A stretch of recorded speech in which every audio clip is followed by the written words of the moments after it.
Hey guys, what's up? Z here with Giz China, and I have here the Voyo VBook V3 with the newest Intel Apollo Lake Pentium N4200 processor. It also has a large 12,000 mAh battery, as well as an unusual combination of a 128GB M.2 SSD, as well as a 32GB eMMC drive as well. That being said though, the biggest star of this laptop is still the new Pentium N4200 processor, and I couldn't wait to find out how well it performed. So let's get right into it. So the laptop is made out of matte soft rubber, which doesn't feel very premium, but it also doesn't feel cheap either, and is very nice to the touch. This is the same as all the older Voyo VBook V3 shells as well. The shells remain unchanged, but the internals do change.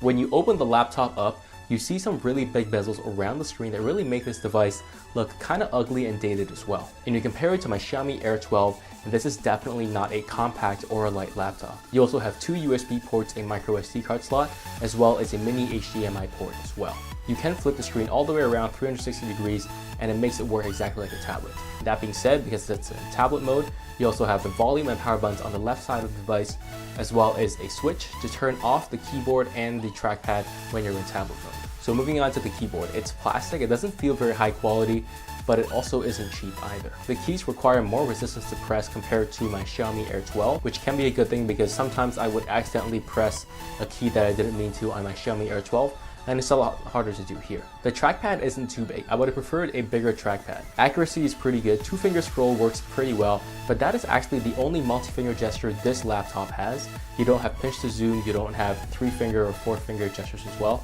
You don't have Windows gestures either. So moving on to the touchscreen, it does work as intended, but the sensitivity on the touchscreen is not as high as like iPads, but it's definitely good enough for general use. The screen also does wobble a little bit when you touch it, but you can't really do much about that. Voyo already made the screen as stiff as possible.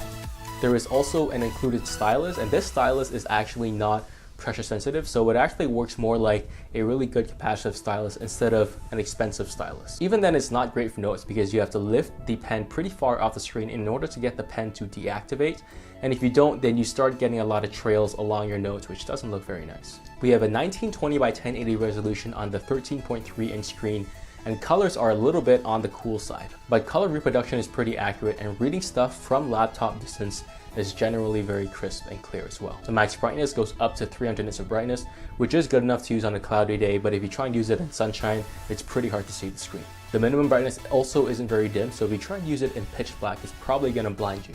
The audio quality on here is surprisingly decent. There is a little bit of bass, so good enough for TV shows and movies, and the clarity of the speakers is definitely one of the better ones out there among Chinese laptops. However, the speakers are on the bottom, so you do need to place the laptop on a hard surface for maximum volume output, and even then the maximum volume isn't actually very loud. Have a listen for yourself.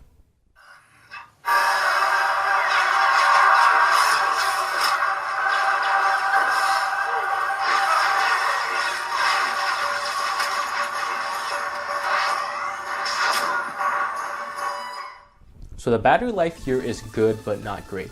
I get around 8 hours of use per day, and that would include mostly web browsing, some documents, and some watching of TV shows, and some of that web browsing actually included YouTube as well. I ran a couple of battery tests as well.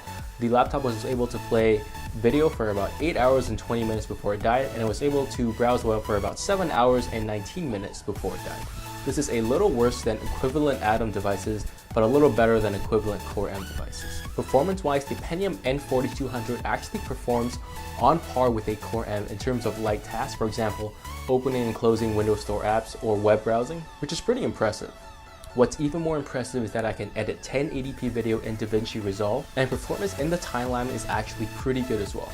Obviously, exporting it takes 4 to 5 times longer than my desktop, but it really impressed me that such a low-end Pentium processor was able to process 1080p video quite effectively. Gaming-wise, I could play Dota 2 between 25 to 30 frames per second on 1080p, which is pretty impressive. The Atom devices I've tested usually can only do that at 720p. I was also able to play Skyrim between 25 to 30 frames per second on 720p as well. Do note that what you see here is going to look laggier than what you would expect for 25 to 30 frames per second, and that is because I had Fraps running, which definitely has an impact on the frame rate. Now with benchmark scores, the processor here got quite a bit better scores compared to Atom processors, but in the grand scheme of things, The scores here are still rather unimpressive. The scores I got in Geekbench was actually almost double what I got for the Atom processor. I got some pretty decent scores for Cinebench as well as Octane as well. Compare those to Atom's and those are definitely pretty good results, but they still lag behind Core M processors. So I checked out the USB ports as well, and they were able to power my USB 3 external hard drive, and speeds were pretty good. I could get read speeds of up to 85 megabytes a second. So in conclusion, I like this Pentium N4200 a lot. And performance-wise, it can perform on par with a Core M in terms of light tasks, for example, opening and closing Windows apps, web browsing, and it can edit 1080p video pretty effectively as well, which I'm very impressed with. That being said though, this laptop is definitely not going to be a workhorse computer, but the rest of the laptop is decent. You have a nice screen, you have decent build quality as well as decent battery. But keep in mind that audio isn't the loudest and this laptop is pretty big and heavy as well. So the biggest concern I have with this laptop is actually the price. It starts at around $400, and at that price you can actually get quite a few Core M tablets for that price. And if you're willing to spend $400 on a device, you might as well go with a Core M tablet anyways. But once the price goes down on these Pentium or Celeron processors, then this is going to be a great deal. It sits squarely between the Atom and the Core M processors, and it fills that niche pretty nicely. Thank you so much for watching. Be sure to hit like and subscribe, and I'll see you guys in the next one.